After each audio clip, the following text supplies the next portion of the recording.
Tag Hobby and their website announced some early renders of the continuation of Takara-Tomy's MetaColle series. Now, MetaColle stands for it's a short version of Metal Collectibles.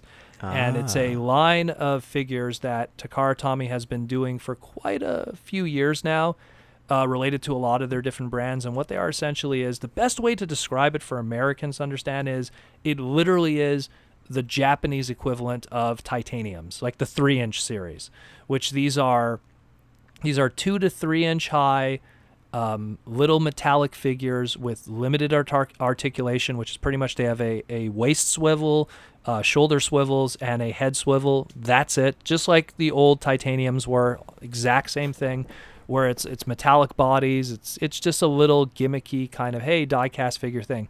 They did this line already for Transformers for the last night, and the list that I have, at least, of what existed was they did Optimus Prime for Age of Extinction. They did an Optimus Prime for the old school design. They did an Optimus Prime for Dark of the Moon.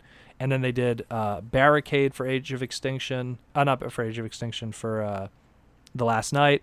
They did a Drift. They did a Crosshairs. They did a Squeaks. And they did a bunch of different Bumblebees. So, and all of them, again, picture the way that Titaniums does their stuff with their 3-inch limited, non-transforming line. So that was something they did, a couple years ago, and in 2017 they did a few also. Now we have planned here, they're going into Generation 1. So clearly that line found some kind of a success. So they're planning to do, according to these mock-ups, Generation 1 Optimus Prime, Bumblebee, and Megatron, expected to release in October of 2018.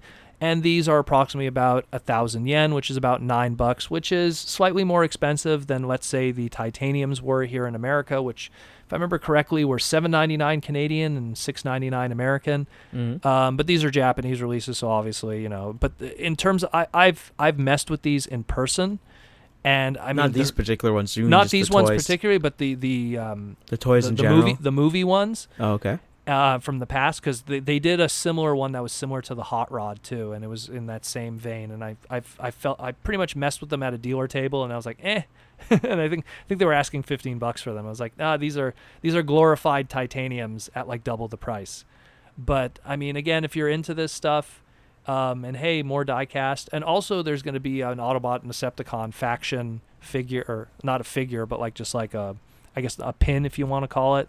So you could have that too, also made out of die-cast. It's just a small little gimmick line that's been part of Takara-Tomy's, family of figurines. And like I said, if you've messed with the titanium 3-inch series of Transformers, you've pretty much have messed with this stuff. It's the same kind of idea, except now it's G1 stuff. So, I mean, this will have an interest for somebody, but, I mean, it's yet another Optimus Prime, yet another Bumblebee, and yet another Megatron. I think that maybe if they did some more interesting characters, I think it might have more of an attention. Maybe if they did, I guess, the second-tier guys, maybe Prowl and Jazz or Hound or something. But, I mean, they always got to play it safe. So, yeah, check these out. The Metal Collection series and Collectible series.